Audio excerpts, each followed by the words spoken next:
श्री शिवाय नमस्तुभ्यम हर हर महादेव भक्तों। माताएं बहनों, आप सभी लोग जानते हैं कि 4 अगस्त 2026 श्रावण मास की षष्ठी तिथि मंगलवार को पड़ रही है।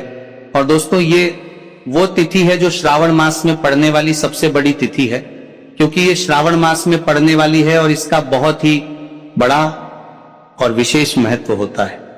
पूज्य गुरु जी ने कहा है कि अगर कभी भी मौका लग जाए और श्रावण मास की षष्ठी तिथि मंगलवार को पड़ जाए तो आप लोगों को एक चुटकी सिंदूर का उपाय तो अवश्य ही करना चाहिए। इन दोनों का संयोग बहुत ही कम आता है।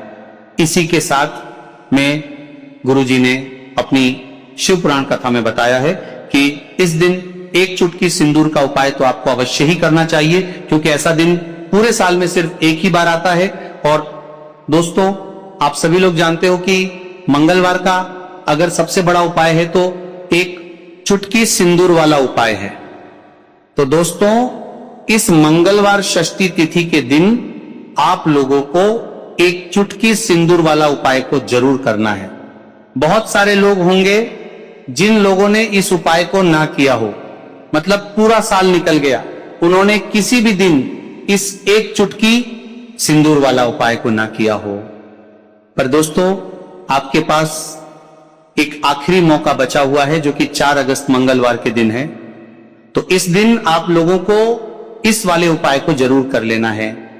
भले ही आपने पूरे महीने भर इस उपाय को ना किया हो, पर अगर आपने इस श्रावण मास के मंगलवार के दिन अगर इस वाले उपाय को कर लिया तो आपको इस उपाय को करने का वह फल मिलेगा जिसकी आपने कभी कल्पना भी नहीं करी होगी। इसीलिए आप लोग इस वाले उपाय को एक बार जरूर कर लेना है, ताकि आप लोगों के हाथ से यह मौका ना जा सके और आपको इस उपाय को करने का फल मिल सके। दोस्तों, यह उपाय पंडित जी ने अपनी अभी ही शिव महापुराण की कथा में बताया है, जिस उपाय को आज हम आपको बहुत अच्छे से समझाने वाले हैं। इस वीडियो को देखने के बाद इस उपाय को समझने के लिए आपको कोई और वीडियो को देखने की जरूरत नहीं पड़ेगी। तो चलिए दोस्तों, उपाय को शुरू करते हैं। देखिए, ये इस श्रावण मास के मंगलवार षष्ठी तिथि के दिन ये इतना खास होता है, इतना महत्वपूर्ण होता है कि देखा गया है कभी कभी बड़े बड़े पूजा पाठ अनुष्ठान से जो मनोकामना पूर्ण नहीं होते, वह श्रावण मास के दिन मंगलवार षष्ठी तिथि के दिन एक छोटे से उपाय करने से ही आपकी मनोकामना पूर्ण हो जाती है।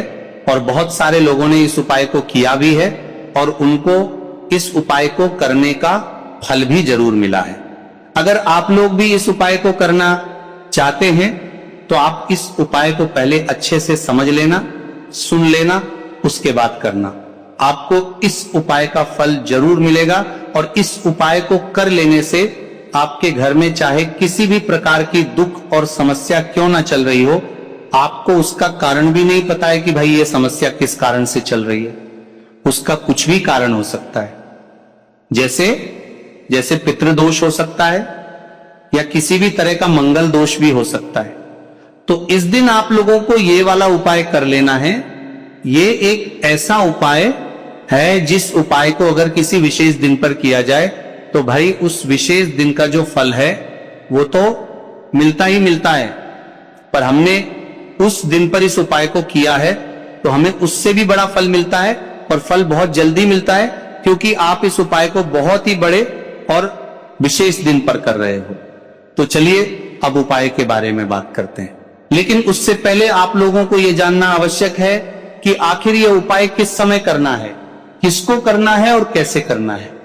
तो चलिए हम आगे आपको वीडियो में एक एक करके बता देते हैं।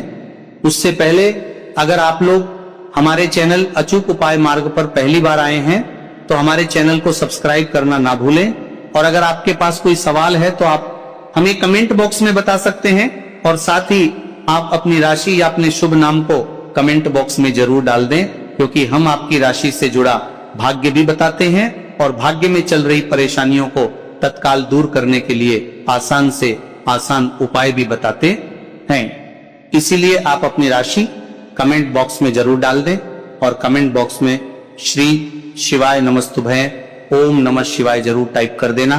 तो दोस्तों, इस एक चुटकी सिंदूर वाला उपाय को हमें इस मंगलवार षष्ठी तिथि के दिन कैसे करना है, किसको करना है, किस समय करना है और कहां पर करना है, ये सारे सवालों के जवाब आपको इस वीडियो में मिल जाएंगे। और जो ये वीडियो देखेगा भाई, उसको एक चुटकी सिंदूर वाला उपाय जरूर करना चाहिए, क्योंकि इस दिन पर एक चुटकी सिंदूर का बहुत ही बड़ा और विशेष महत्व होता है। और जब बात आ जाए एक चुटकी सिंदूर की, तो ये सोने पर सुहागा वाली बात हो जाती है और ये एक बहुत ही बड़ा उपाय हो जाता है इस मंगलवार षष्ठी तिथि का। तो अब दोस्तों, इस एक चुटकी सिंदूर वाला उपाय को आखिर करना किसको है, सबसे पहले हम लोग वो बात जान लेते हैं। तो देखो, घर की जो बड़ी बड़ी माताएं बहनें होती हैं, उन माताओं बहनों में से कोई भी एक बड़ी माता बहन इस वाले उपाय को कर सकती है। और दोस्तों, अगर आप चाहे तो अपने घर में से सभी सदस्यों को भी इस उपाय को करवा सकते हैं। अगर किसी व्यक्ति की खुद की कोई मनोकामना है, खुद की कोई दुख और परेशानी है जो कि वो अपने लिए करना चाहता है इस वाले उपाय को, तो वो खुद अपने लिए भी कर सकता है। बाकी अगर कोई घर में से ऐसा है जो कि अपने पूरे घर परिवार की सुख और शांति के लिए ये वाला उपाय करना चाहता है, तो भाई वो भी कर सकता है, उसमें भी कोई दिक्कत वाली बात नहीं है। कहने का मतलब ये है कि इस उपाय को हर सदस्य भी कर सकता है और पूरे घर परिवार के सदस्य के लिए घर की बड़ी माताओं बहनों में से कोई एक माता बहन भी कर सकती है। माताएं बहनें अगर घर में उपस्थित ना हो या ये वाला उपाय ना कर पा रही हो, तो फिर घर का कोई बड़ा सदस्य भी इस एक चुटकी सिंदूर वाला उपाय को कर सकता है, चाहे फिर वो पुरुष ही क्यों ना हो, उसमें कोई भी दिक्कत वाली बात नहीं है। अब दोस्तों, जो अगला प्रश्न निकल कर आता है वो ये आता है इसको लेकर कि आखिर इस उपाय को हमें किस समय करना है, सुबह के समय करना है कि शाम के समय करना है।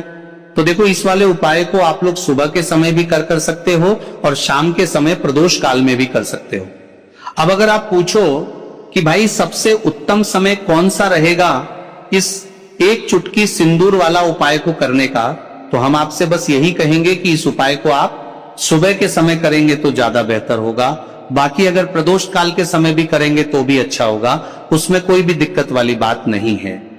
तो अब दोस्तों, जो अगली सबसे बड़ी और महत्वपूर्ण बात आती है वो ये आती है कि सुबह अगर हम उपाय को करेंगे तो हमें कितने बजे से लेकर कितने बजे तक के बीच में करना है, और शाम के समय प्रदोष काल में करेंगे तो हमें कितने बजे से लेकर कितने बजे तक के बीच में करना है।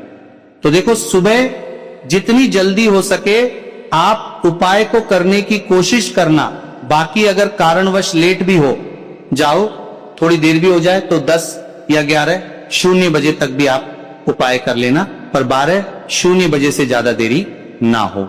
ठीक है, इस बात का ध्यान रखना।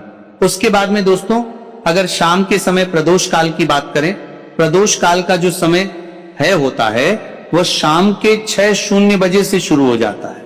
मतलब शाम के 6:00 बजे से लेकर शाम के 6:00 बजे से रात के 8:00 बजे के बीच का जो समय होता है, यह समय प्रदोष काल का समय होता है। तो इस उपाय को 7 या 8:00 बजे के बीच में भी कर सकते हो। मतलब आप कभी भी इस वाले उपाय को कर सकते हो, उसमें कोई भी दिक्कत वाली बात नहीं है।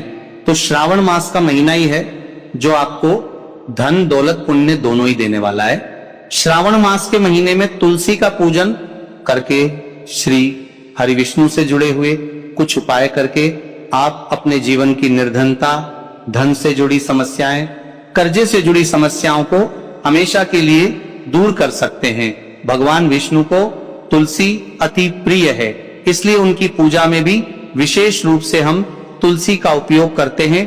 और बिना तुलसी दल के, बिना तुलसी मैया के श्री हरि विष्णु की पूजा और उनका भोग दोनों ही अधूरे होते हैं। इसीलिए आषाढ़ मास के महीने में ऐसा उपाय आपको बताने वाले हैं जिसे करने से श्री हरि विष्णु की असीम कृपा आपको मिलेगी और मां तुलसी से ऐसा आशीर्वाद मिलेगा। जीवन का हर दुख, हर कष्ट, गरीबी, निर्धनता, कर्जे से जुड़ी समस्याएं, सब कुछ ही आपके जीवन से दूर हो जाएगा और सुख, समृद्धि, धन, वैभव, ऐश्वर्य सब कुछ आपको अपने जीवन में आसानी से मिलने लगेगा। देखो, गुरुजी ने कहा है कि मंगलवार के दिन आपको एक चुटकी सिंदूर वाला उपाय तो अवश्य ही करना चाहिए। वीडियो के अंतिम में आपको उपाय बताया है, आपको करना है। देखो, आगे बढ़ने से पहले वीडियो को एक लाइक जरूर करें। देखो, सबसे पहला उपाय, यदि आपके जीवन में कर्जा बहुत अधिक है, आपके जीवन में संकट बहुत अधिक रहते हैं, आपके ऊपर बहुत अधिक विपदा आ रही है, बार बार आपको अपने व्यापार में और अपने धन में हानि देखने को मिल रही है, यानी कि आपको प्रत्येक कार्य में हानि हो रही है, तो आपको यह उपाय करना चाहिए। इस उपाय को करने के लिए आपको एक चीज की आवश्यकता होगी। सबसे पहले है, आप जानते हो, जो कि भगवान हनुमान जी को समर्पित होती है, तो आपको वह सिंदूर की आवश्यकता होगी। मंगलवार के दिन प्रातः स्नान करके स्वच्छ वस्त्र धारण करें, पूजा की थाली में एक चुटकी शुद्ध सिंदूर और थोड़ा सा चमेली का तेल रखें। हनुमान जी के मंदिर या घर के मंदिर में दीपक जलाकर चमेली के तेल में सिंदूर मिलाकर श्रद्धा पूर्वक हनुमान जी के चरणों में अर्पित करें। इसके बाद कम से कम एक बार हनुमान चालीसा का पाठ करें और एक हनुमते नमः मंत्र की 108 बार या अपनी श्रद्धा अनुसार जप करें। अंत में भगवान से प्रार्थना करें कि वे आपको सद्बुद्धि, साहस, अच्छे कर्म करने की शक्ति और परिवार में सुख शांति प्रदान करें। यदि संभव हो तो गुड़ और चने का प्रसाद अर्पित करके लोगों में बांट दें। तो भक्तों, आज का ये छोटा सा उपाय पूरी श्रद्धा, विश्वास और भगवान के स्मरण के साथ अवश्य करें। याद रखिए, किसी भी उपाय का सबसे बड़ा आधार सच्ची भक्ति, अच्छे कर्म और सकारात्मक भावना होती है। अगर आपको यह जानकारी अच्छी लगी हो तो वीडियो को लाइक करें, अपने परिवार और मित्रों के साथ जरूर साझा करें ताकि वे भी इस धार्मिक जानकारी का लाभ ले सकें। कमेंट में जय श्री हनुमान या हर हर महादेव अवश्य लिखें।